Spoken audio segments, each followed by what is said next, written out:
Assalamualaikum warahmatullahi wabarakatuh. Rekan-rekan mahasiswa yang saya hormati, kita bertemu kembali dalam mata kuliah hukum acara peradilan konstitusi untuk pertemuan kedua, di mana pada pertemuan kedua ini kita akan berdiskusikan tentang latar belakang serta sejarah munculnya peradilan konstitusi, atau kalau di negara kita sering disebut dengan Mahkamah Konstitusi. Pada pertemuan ini ada beberapa tujuan pembelajaran yang ingin kita capai. Yang pertama, kita berharap teman-teman mahasiswa bisa menjelaskan latar belakang sejarah dan pemikiran terkait dengan pembentukan peradilan konstitusi serta kewenangannya. Dan juga dari perkuliahan ini diharapkan rekan-rekan nanti bisa mengetahui dan dapat menjelaskan kedudukan dan fungsi peradilan konstitusi.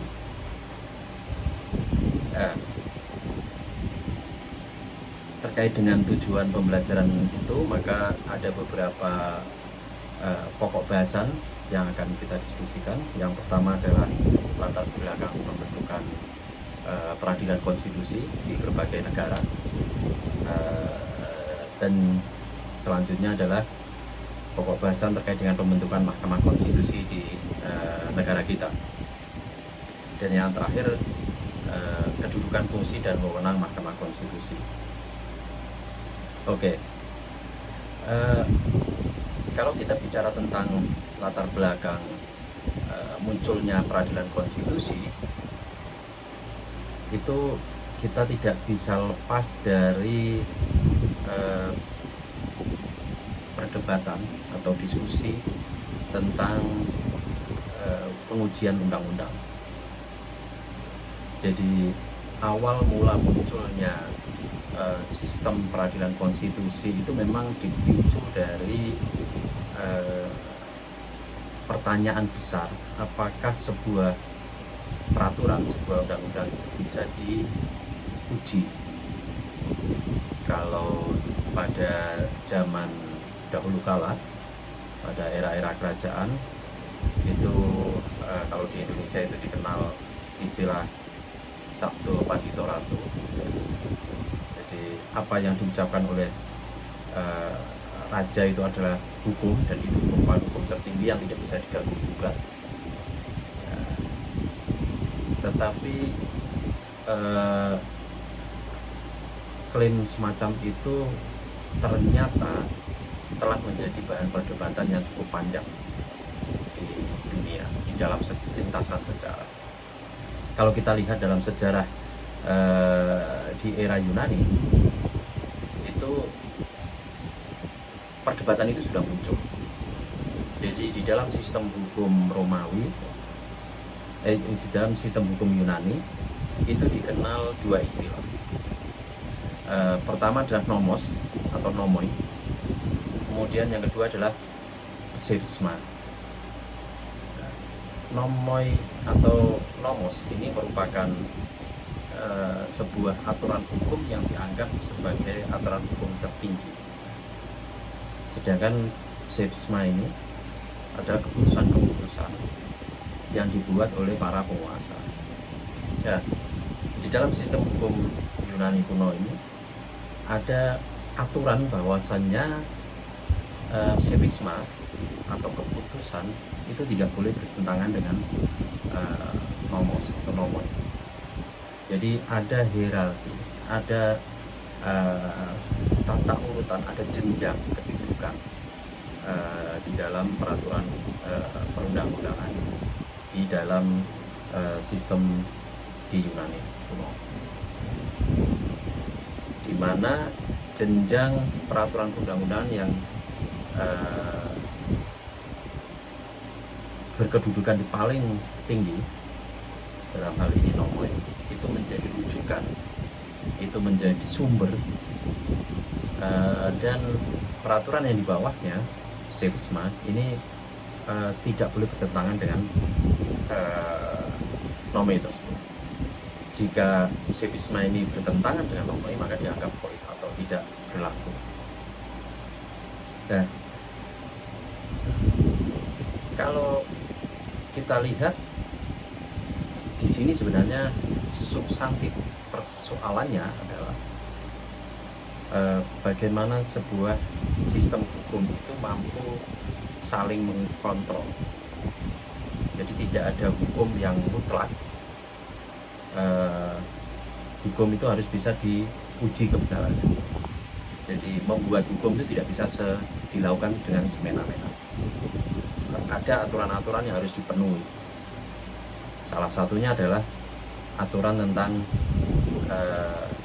konsistensi atau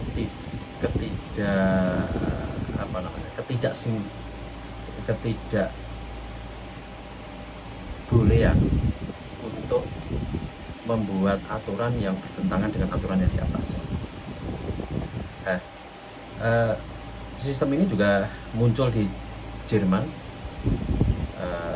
pada tahun 1980, tetapi dengan kasus lain.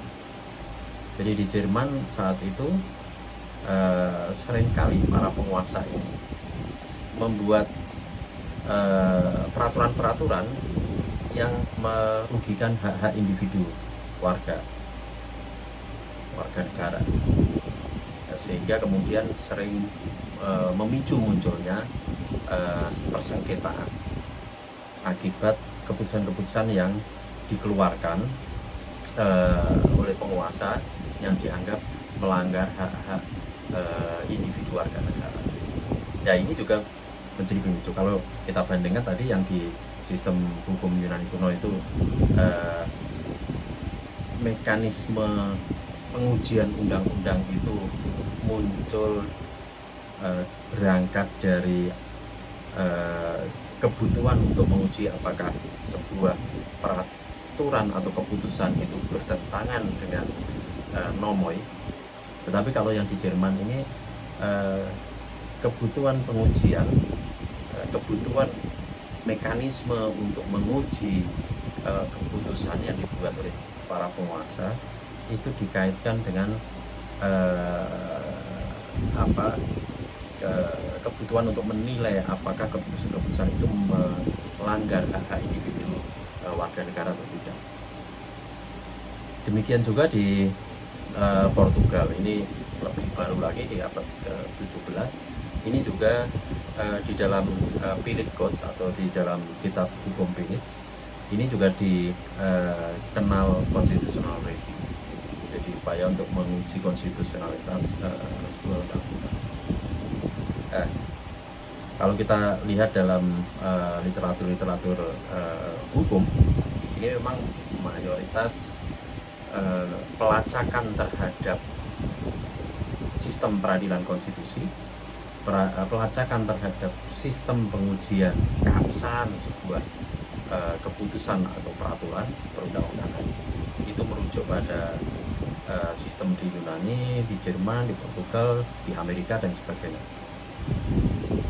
Tetapi sebenarnya di luar mainstream pemikiran sejarah itu sebenarnya di dalam dunia Islam sistem ini sebenarnya juga sudah dikenal.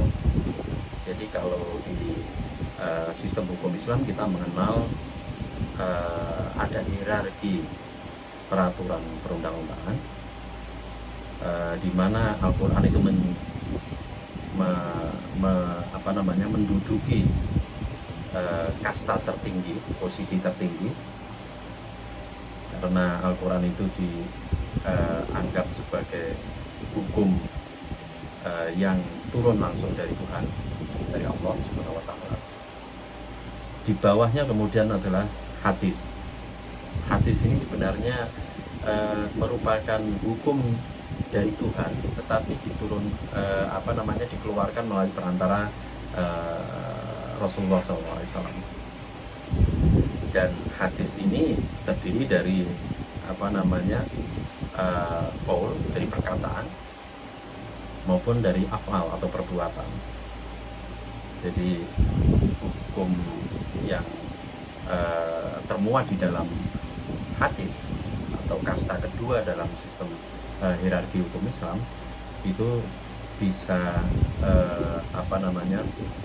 menyangkut hukum yang merujuk pada perkataan atau sabda Nabi SAW. Dan yang kedua, hukum yang sama-sama berupa hadis, tetapi itu merujuk pada perbuatan atau perilaku Rasulullah SAW. Nah, yang ketiga kemudian ada ijma. Ijma itu adalah keputusan yang berupa kesepakatan para ahli hukum Islam, ahli fikih Islam. Terus kemudian yang keempat adalah qiyas, sistem analogi hukum. Di dalam Islam sendiri artinya dan Islam diturunkan di abad ke atau tahun 500-an, abad ke-6 Masehi,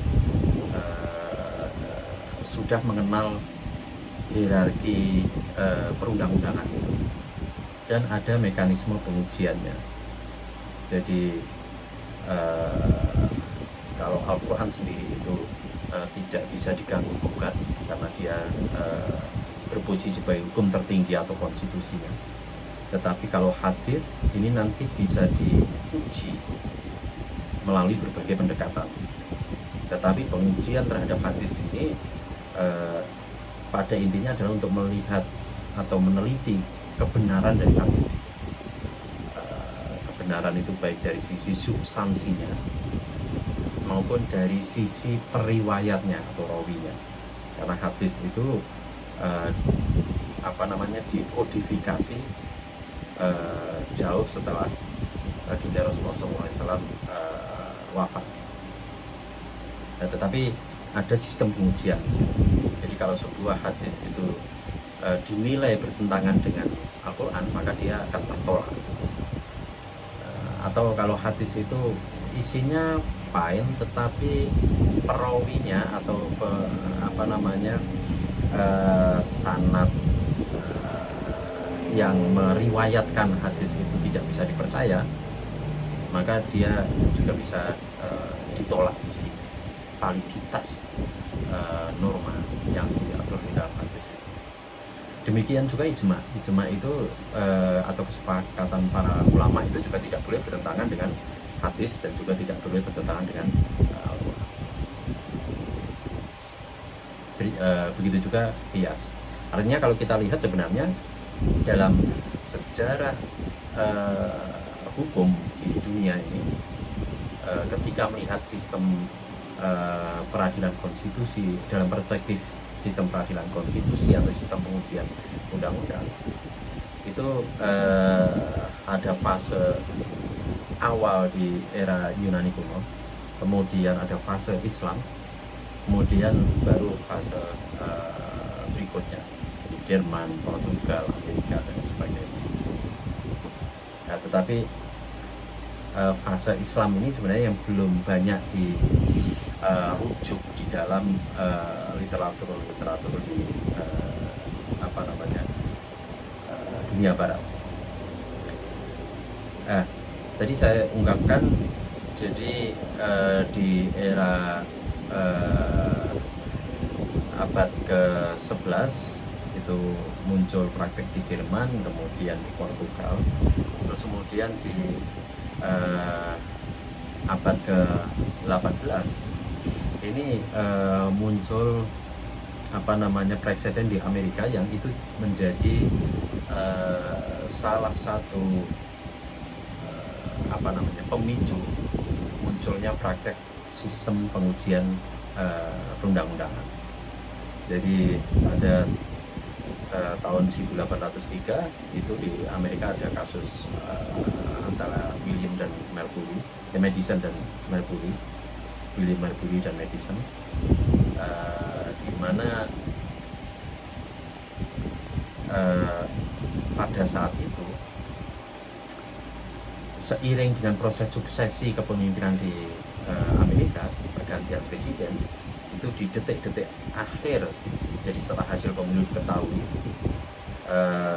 dan diputuskan pemenangnya eh, 1 hari sebelum atau bahkan 1-2 jam sebelum eh, hari pelantikan presiden baru itu dilakukan proses perombakan jabatan. Proses perombakan jabatan itu yang dalam praktek sekarang itu disepakati di banyak negara sebagai sesuatu yang tidak boleh dilakukan, karena proses perombakan jabatan yang dilakukan di masa-masa terakhir kepemimpinan eksekutif menjelang pergantian itu dianggap sebagai masa transisi dan tidak boleh ada pembuatan keputusan-keputusan strategis. Tetapi pada saat itu tahun 1803 di Amerika itu dilakukan, sehingga kemudian menjadi konflik hukum. Jadi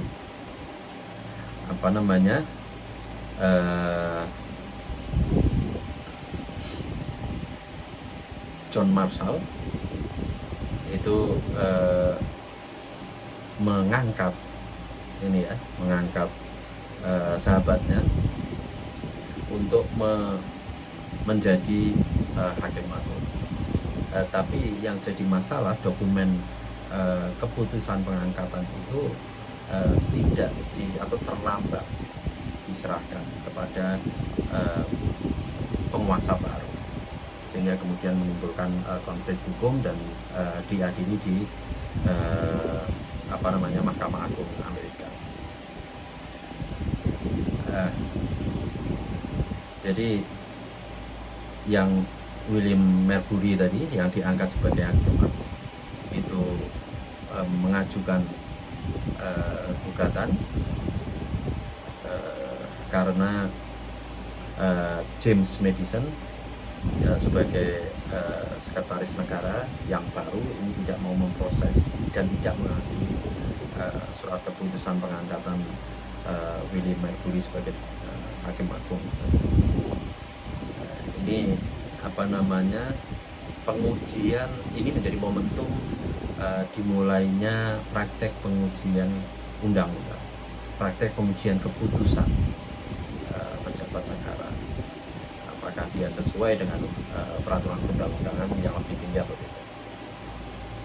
Dan nanti teman-teman bisa mempelajari lebih detail lagi, lebih lanjut, lebih mendalam lagi dengan membaca beberapa literatur ya terkait dengan kasus ini. Selain itu di Austria ini juga ada sistem peradilan konstitusi, di mana sistem ini diperkenalkan oleh Profesor Hans Kelsen, salah satu mahar guru hukum dunia. Dia mengenalkan gagasan tentang hierarchy of norm atau hierarki perundang-undangan, di mana sistem ini juga kemudian diadopsi di Indonesia dalam undang-undang tentang tata cara pembuatan peraturan perundang-undangan terakhir, Undang-Undang 12 tahun 2011. Jadi di gagasan hierarchy of norm yang dimukakan oleh Hans Kelsen ini mendorong dibentuknya Mahkamah Konstitusi, yang mana Mahkamah Konstitusi ini berdiri di luar Mahkamah Agung. Jadi Mahkamah Konstitusi ini khusus menguji konstitusionalitas undang-undang terhadap konstitusi.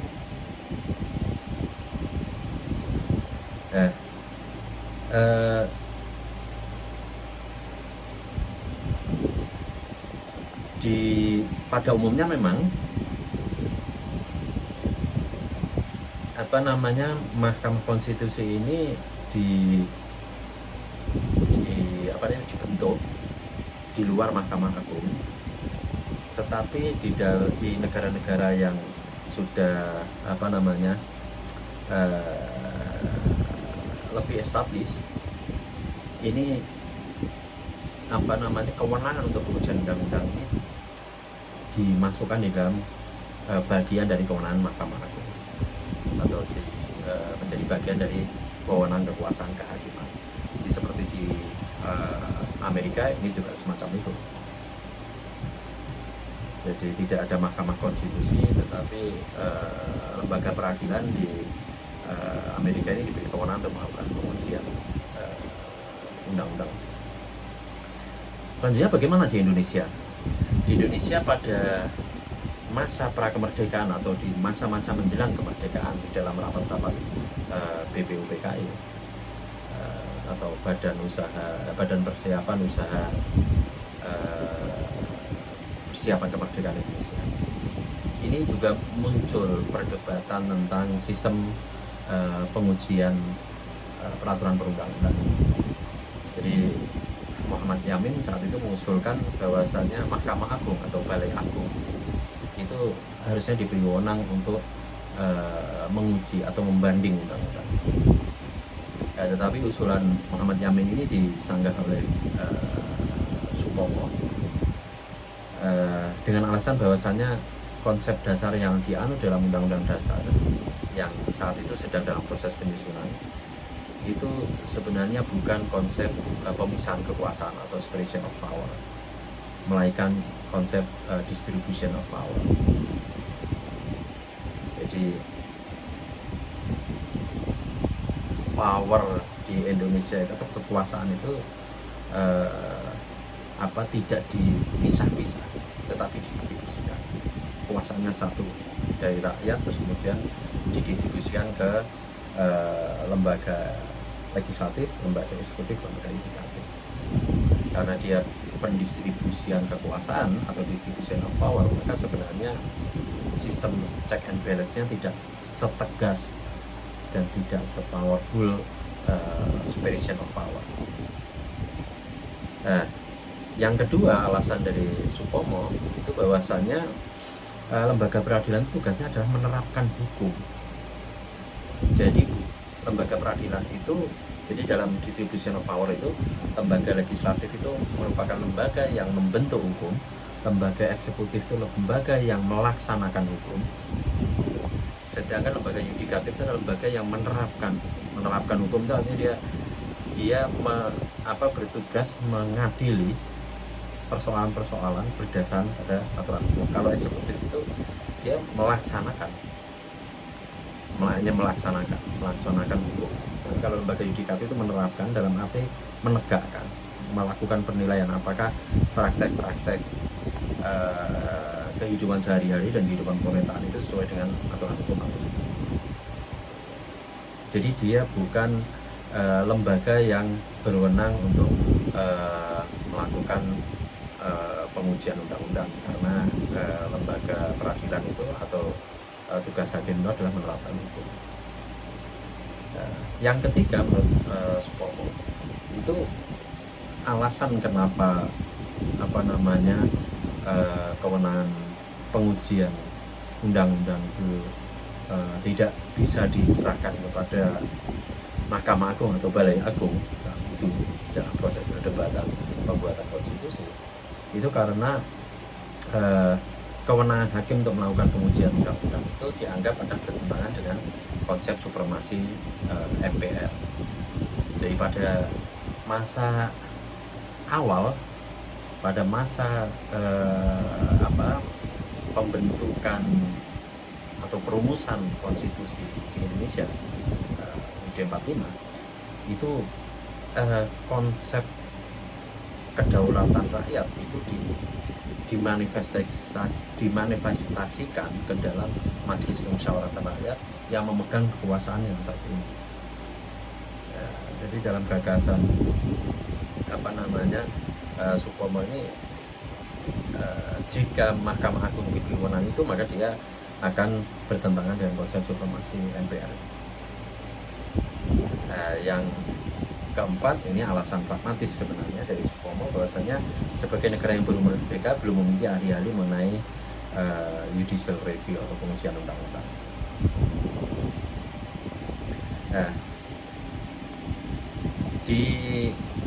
Kalau kita lihat di dalam lintasan sejarah di Indonesia, kita memiliki beberapa konstitusi yang berbeda yang diterapkan pada masa yang berbeda. Jadi kalau di UUD 45 tadi sudah jelas bahwasannya Mahkamah Agung tidak memiliki wewenang menguji undang-undang. Terus kemudian di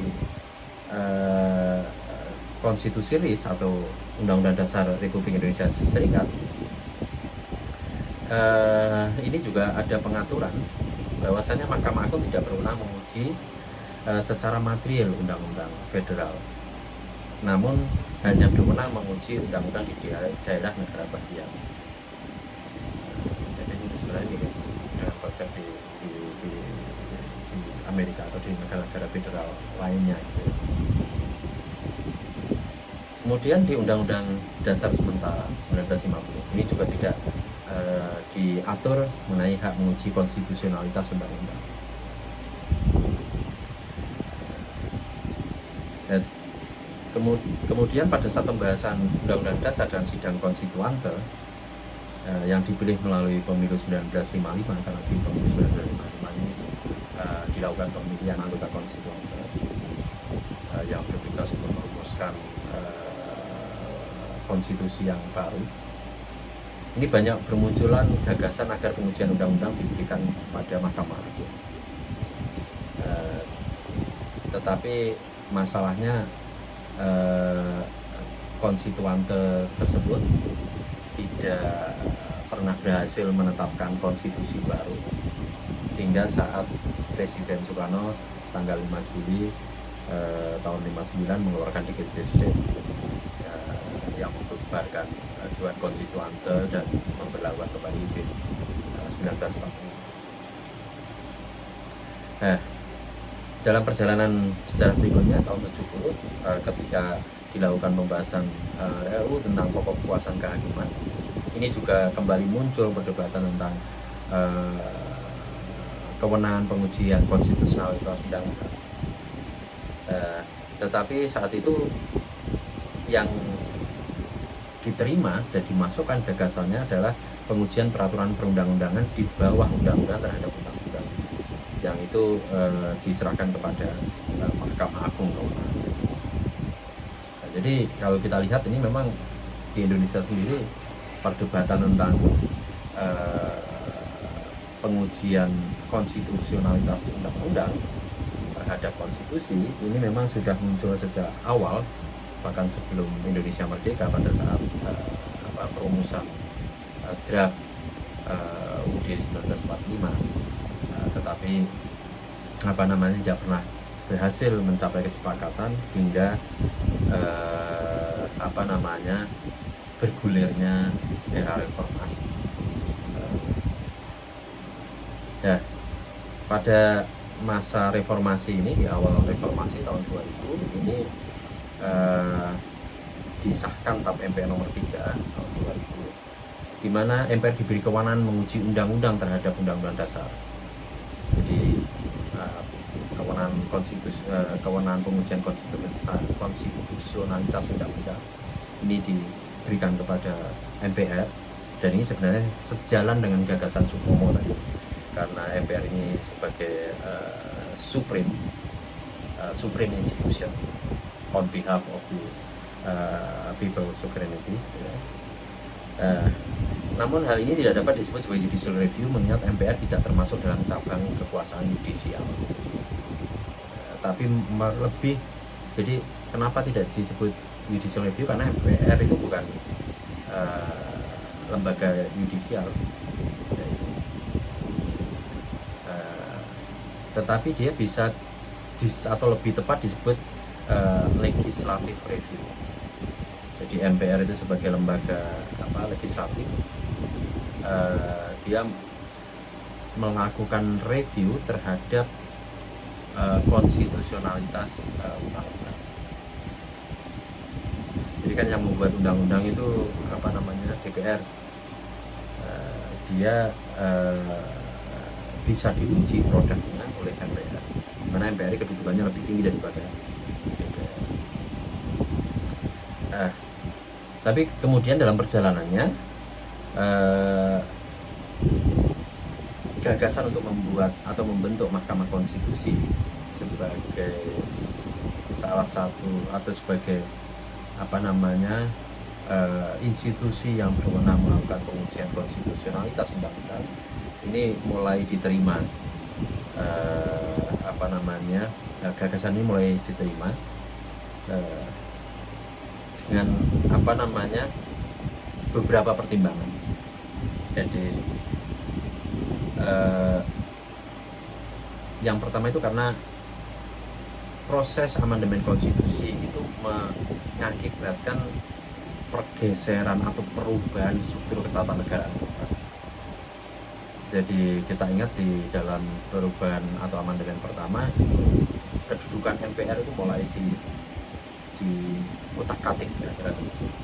MPR tidak lagi supreme, tidak jadi lembaga tertinggi negara, tapi sejajar menjadi lembaga tertinggi negara, sehingga dari situ menimbulkan pertanyaan tentang kewenangan dia sejajar dengan DPR, dengan Presiden, dan kita tidak menganut pemisahan kekuasaan.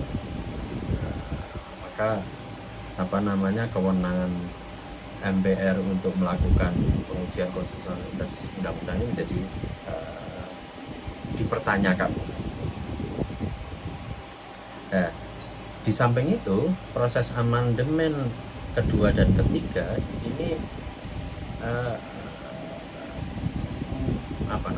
lebih mendorong sistem ketatanegaraan kita ini berubah dari distribution of power menjadi separation of power.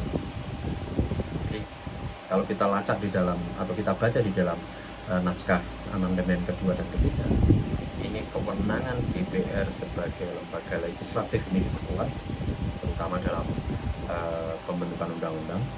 Kewenangan Presiden sebagai lembaga eksekutif ini juga diperkuat. Artinya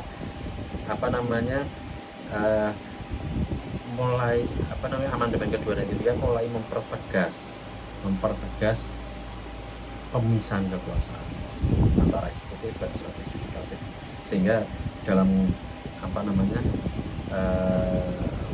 proses akuntabilitas atau check and balance ini diharapkan bisa semakin kuat. Karena sistemnya sudah mulai mendekat ke arah sistem separation of power, maka gagasan Mahkamah Konstitusi ini sebagai lembaga pengujian terhadap konstitusionalitas undang-undang itu dianggap semakin relevan. Di sisi lain juga proses reformasi ini juga melahirkan semakin banyaknya institusi-institusi kenegaraan yang baru, banyak lembaga-lembaga negara yang baru dibentuk. Pembentukan lembaga-lembaga negara yang baru ini dikhawatirkan akan memicu munculnya banyak persengketaan kewenangan antar lembaga negara. Jadi misalnya banyak komisi-komisi baru yang dibentuk, misalnya contohnya KPK itu dibentuk. KPK ini mengambil sebagian wewenangnya polisi, mengambil sebagian wewenangnya kejaksaan. Pembentukan KPK ini akan rawan menimbulkan sengketa kewenangan. Wewenang mana yang bisa diambil dan mana yang tidak bisa diambil, saya semacam itu. Karena besarnya potensi munculnya sengketa kewenangan antar lembaga negara ini, maka diperlukan sistem penyelesaian sengketa kewenangan antar lembaga negara. Dan kalau kita merujuk pada sistem hukum atau bangunan sistem ketatanegaraan saat itu belum ada lembaga yang diberi wewenang untuk melakukan itu. Dan yang terakhir, kenapa gagasan pembentukan Mahkamah Konstitusi saat itu mulai banyak diterima, itu karena adanya problem hukum yang dipicu oleh pertarungan politik pada saat pemakzulan Presiden Gus Dur tahun 2001 itu. Jadi proses politik di DPR dan MPR itu dinilai banyak bertentangan dengan fakta hukum di lapangan, sehingga kemudian keputusan politiknya itu menjadi diragukan kredibilitasnya. Dari kejadian itu kemudian muncul pemikiran tentang perlunya satu lembaga yang bisa menguji keputusan politik dari DPR dan MPR terkait dengan pemakzulan presiden. Fenomena-fenomena ini dan kebutuhan-kebutuhan ini yang kemudian memicu kesepakatan tentang pembentukan Mahkamah Konstitusi di Indonesia.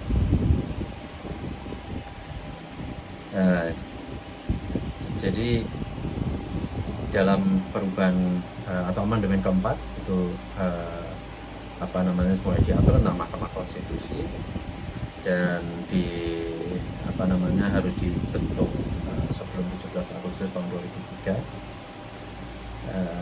Jadi kemudian pada tanggal 13 Agustus tahun 2003 ini Undang-Undang tentang Mahkamah Konstitusi itu disahkan nomor 24 tahun 2003.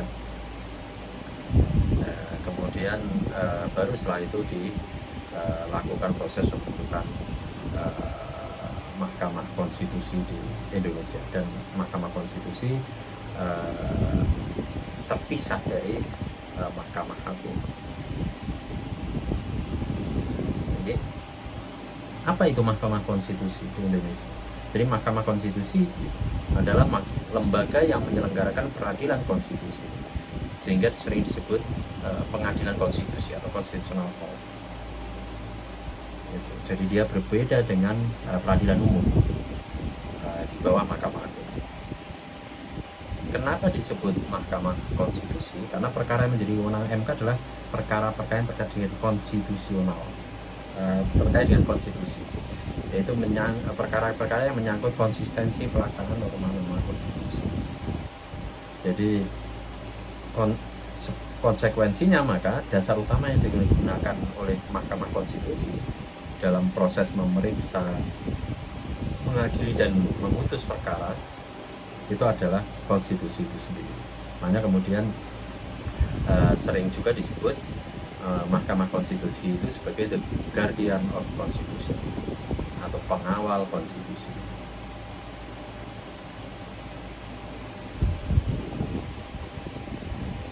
Lalu apa sumber hukum Mahkamah Konstitusi? Ada sumber hukum material dan ada sumber hukum formil. Jadi sumber hukum material itu tempat dari mana hukum itu diambil, sedangkan sumber hukum formil itu pengertiannya adalah tempat atau sumber dari mana suatu aturan memperoleh kekuatan hukum. Sumber hukum material itu ya nilai-nilai, teori-teori, ajaran-ajaran, keyakinan-keyakinan yang hidup dan diyakini oleh sebuah bangsa, yang itu bisa berasal dari nilai agama, bisa nilai adat dan sebagainya. Sedangkan hukum formil itu sumber dari mana sebuah aturan itu memperoleh kekuatan hukum. Jadi dia berbentuk undang-undang. Jadi kalau sumber hukum formil pembentukan Mahkamah Konstitusi itu ada dari konstitusi itu sendiri, dari UUD 1945. Apa sumber hukum MK? Sumber hukum formil hukum acara MK adalah ketentuan hukum positif yang mengatur hukum acara Mahkamah Konstitusi, atau kalau tidak terkait dengan hukum acara Mahkamah Konstitusi. Ya, jadi sumber hukum formilnya ini hukum acara MK itu sumber hukum formilnya itu adalah Undang-Undang Mahkamah Konstitusi bab 5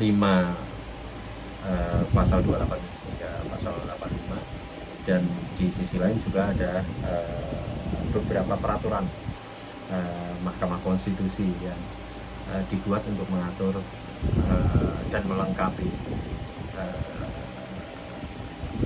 tata norma tentang tata cara acara di Mahkamah Konstitusi. Apa wewenang MK? MK ini memiliki 4 kewenangan dan 1 kewajiban. Jadi yang pertama adalah MK berwenang mengadili pada tingkat pertama dan terakhir yang putusannya bersifat final dan mengikat untuk menguji undang-undang terhadap undang-undang dasar di kewenangan constitutional review. Kemudian kewenangan kedua adalah memutus sengketa kewenangan antar lembaga negara yang kewenangannya diberikan oleh undang-undang dasar. Yang ketiga adalah wewenang untuk memutus pembubaran partai politik. Yang keempat, wewenang untuk memutus perselisihan hasil pemilu atau PHPU ya. Di samping 4 wewenang itu juga ada 1 kewajiban MK, yaitu memeriksa, mengadili dan memutus pendapat DPR terkait dengan impeachment atau pemakzulan. Jadi 4 wewenang dan 1 kewajiban ini berasal dari kebutuhan-kebutuhan yang muncul selama proses transisi di awal-awal era reformasi.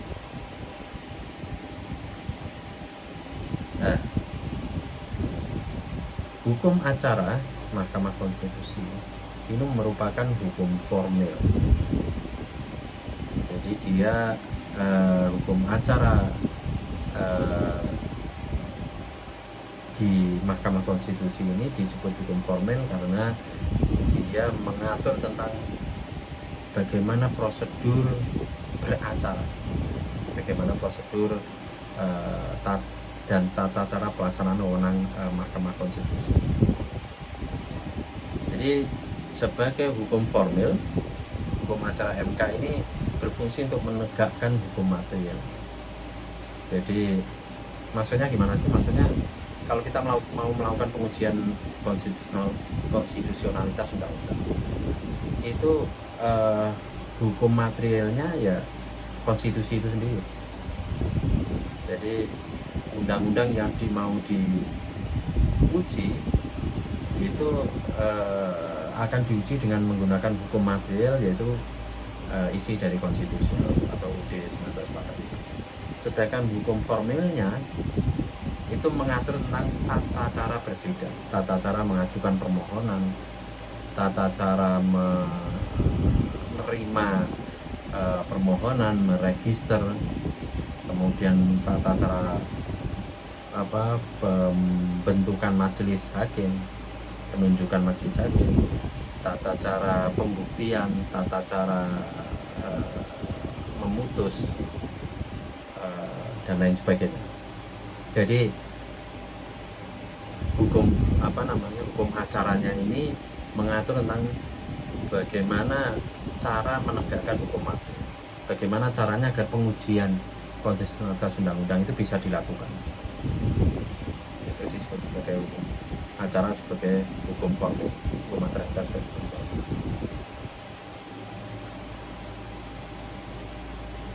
Nah, hukum acara MK ini memiliki karakteristik khusus karena hukum material yang hendak ditegakkan tidak merujuk pada undang-undang atau kitab undang-undang tertentu, melainkan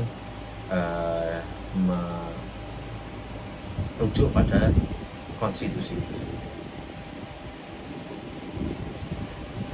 Kemudian mungkin ada satu pertanyaan yang menarik gitu ya. Sebagai peradilan konstitusi, apakah MK itu tunduk atau terikat pada ketentuan undang-undang? Wong dia itu tugasnya menguji undang-undang, masa dia terikat dengan undang-undang? Nah, ini mungkin jadi pertanyaan menarik kan. Kalau dalam sejarah pemerintahan zaman dahulu gitu ya, sebelum kita di era modern yang menerapkan rule of law, itu pembuat hukum itu tidak terikat pada hukum. Jadi raja itu tidak terikat pada hukum, karena raja itu adalah hukum itu sendiri. Demikian juga Mahkamah Konstitusi. Mahkamah Konstitusi ini kan wewenangnya menguji undang-undang. Apakah dia terikat dengan undang-undang itu sendiri? Apakah MK itu terikat dengan undang-undang tentang MK?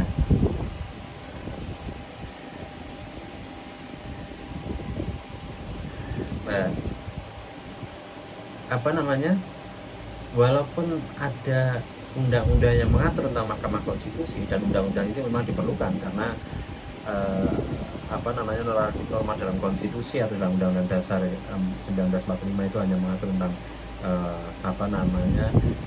perlunya membentuk Mahkamah Konstitusi, dan berikutnya hanya diatur tentang wewenang. Maka sebenarnya diperlukan sebuah undang-undang yang secara teknis menerjemahkan norma konstitusi itu agar Mahkamah Konstitusi itu bisa dibentuk dan bekerja. Jadi ada undang-undang tentang Mahkamah Konstitusi. Meskipun MK itu sendiri sebenarnya dibentuk karena mandat konstitusi, tapi cara pembentukan dan proses pembentukannya mengacu pada undang-undang MK. Jadi sebenarnya MK juga terikat dengan undang-undang Mahkamah Konstitusi. Tetapi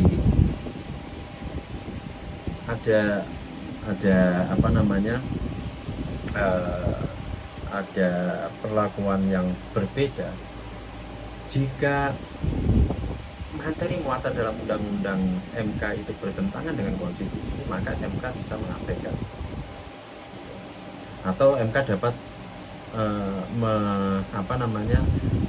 membatalkan norma-norma ketentuan dalam undang-undang tentang Mahkamah Konstitusi jika ada yang mengajukan permohonan pengujian. Jadi ini sesuatu yang unik ya. Jadi MK itu dibentuk berdasarkan undang-undang tentang MK. Tetapi kalau isi atau materi muatan norma di dalam undang-undang MK itu dianggap bertentangan dengan konstitusi itu sendiri, maka MK bisa membatalkan norma-norma, pasal-pasal, ayat-ayat yang dianggap bertentangan dengan konstitusi itu sendiri. Jadi MK bisa menguji dan membatalkan undang-undang yang mengatur tentang dirinya sendiri. Ini sesuatu yang menjadi karakter khusus dari Mahkamah Konstitusi. Kira-kira itu yang bisa saya sampaikan dalam pertemuan kedua ini. Semoga bisa menambah wawasan dan pengetahuan rekan-rekan mahasiswa. Jika ada pertanyaan, silakan disampaikan dalam fitur diskusi di e-kampus, di dalam aplikasi e-kampus, atau di kolom komentar di channel YouTube saya. Jangan lupa subscribe channel YouTube saya, www.youtube www.youtube.com/ahsanov76, dan aktifkan notifikasi agar Anda bisa selalu mendapatkan update terkait dengan video pembelajaran tentang hukum. Terima kasih. Mohon maaf kalau ada kesalahan dan kekurangan. Wassalamualaikum warahmatullahi wabarakatuh.